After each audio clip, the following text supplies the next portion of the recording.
En esta presentación vamos a ver diferentes técnicas de procesado de imágenes que podemos utilizar para mejorar la calidad general de la imagen o para resaltar determinados objetos de la misma.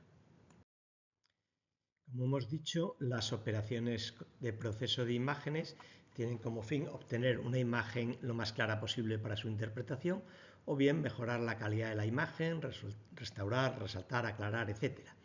El resultado de estas operaciones siempre es una nueva imagen, es decir, partimos de una imagen como esta de aquí en la que se ve borrosa, no se ven bien los objetos que tenemos en esta imagen y mediante una técnica de proceso de imágenes logramos ver, resaltar mucho mejor, quitar ese ruido de fondo que teníamos en la imagen. También puede ser que necesitemos que partamos de una imagen con un fondo que no es homogéneo, que tiene diferentes intensidades y mediante un proceso de esa imagen podemos obtener un fondo uniforme en la imagen. Algunas de las operaciones del procesado de imágenes, del proceso de imágenes, se basan en el histograma de frecuencias de la imagen. El histograma de frecuencias de la imagen es una representación de las frecuencias de niveles de gris que tenemos en una imagen. Es decir, en esta imagen podemos tener valores entre 0 y 255 y lo que representamos en este histograma es el número de píxeles que tenemos para cada uno de los posibles valores. En este caso, esta imagen, el valor mínimo es 16, es decir, hasta el valor 16 no tenemos ningún píxel, pero luego tenemos muchos píxeles con valores de intensidades bajos y menos píxeles con valores de intensidad máximos. Una operación típica de proceso de imágenes a partir del histograma es la que se denomina normalización de histograma.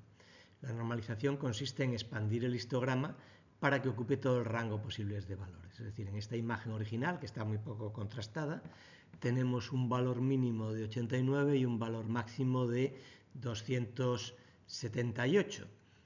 Si expandimos ese histograma para que ocupe todo el rango posible de valores, obtenemos una imagen con mucho mayor contraste, porque los valores más oscuros están más separados de los valores más claros.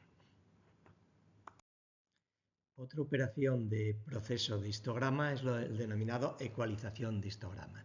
En este caso, la ecualización lo que hace es expandir el histograma en las zonas de mayores frecuencias. En este caso, en estas zonas de menor intensidad es donde tenemos los picos más altos del histograma y aquí hace una expansión más grande, de manera que en estas zonas de aquí, que antes lo veíamos todo negro, ahora lo vemos diferentes niveles de gris y las zonas que estaban más claras pues más o menos mantienen las intensidades anteriores. Otro tipo de operaciones de proceso de imágenes son las operaciones aritméticas. Podemos tener una imagen de un tejido en un microscopio que tiene mal ajustado el fondo, mal regulada la luz y tener unas zonas oscuras y unas zonas más claras. Si tomamos en ese mismo microscopio una imagen del fondo y veremos que aquí está más oscuro y aquí está más claro. Bueno, pues si sustraemos de esta imagen la imagen del fondo, podemos uniformizar el fondo en toda la imagen. En las operaciones de proceso de la imagen que hemos visto anteriormente, las de histograma o las de aritméticas, el valor de los píxeles de la imagen resultante es función del valor que tenía ese píxel en la imagen original. Son lo que se denominan operaciones punto a punto.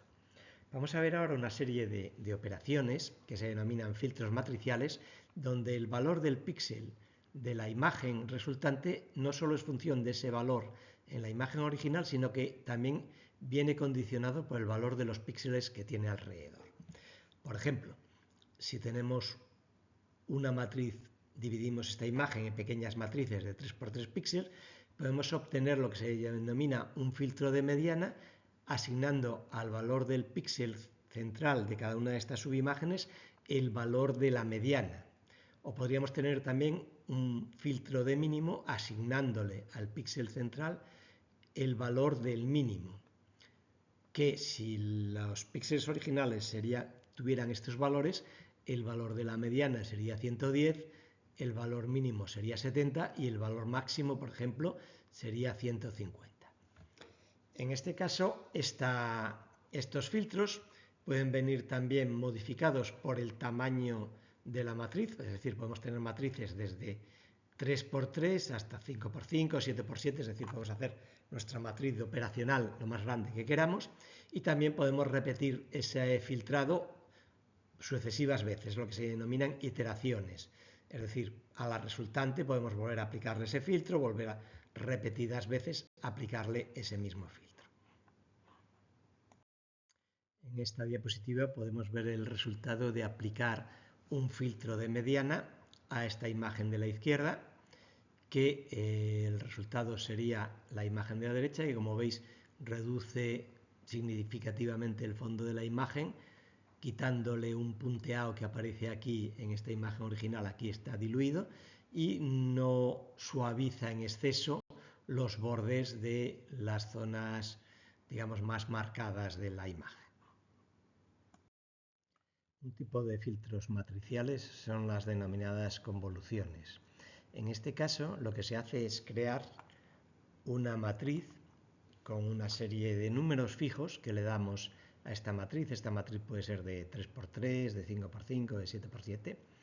Y esta matriz la convolucionamos con los valores de los píxeles de la imagen original. De manera que un píxel en la imagen de salida es igual a la suma de los valores, de cada uno de los valores de la matriz de convolución multiplicado por sus valores equivalentes en la imagen original. Y a este sumatorio se divide por la suma de los valores de la matriz de convolución.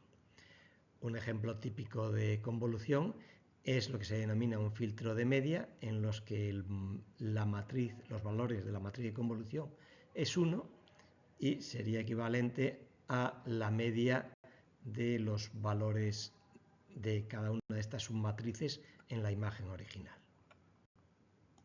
En función del resultado de estos filtros matriciales, hablamos de filtros de suavizamiento o low pass, en los que su efecto es un suavizado de las zonas de borde de la imagen original y una eliminación del ruido, o filtros de realce o sharpen, en los que el efecto es un incremento del contraste en las zonas de borde de la imagen original. Aquí podemos ver el efecto de un filtro gaussiano, en el que en la matriz de convolución damos más peso al píxel central y menos peso a los píxeles más alejados del centro. Se puede ver el efecto de suavizamiento que hay en los bordes de esta dendrita. En esta otra diapositiva vemos el efecto de un filtro de enfatizado, en el que en la matriz de convolución se ha definido con un valor positivo en el píxel central y todos los demás píxeles tienen valores negativos. La suma de todos los píxeles más el píxel central da 0. En este caso se puede ver cómo se enfatizan los bordes de esta imagen de Streptomyces.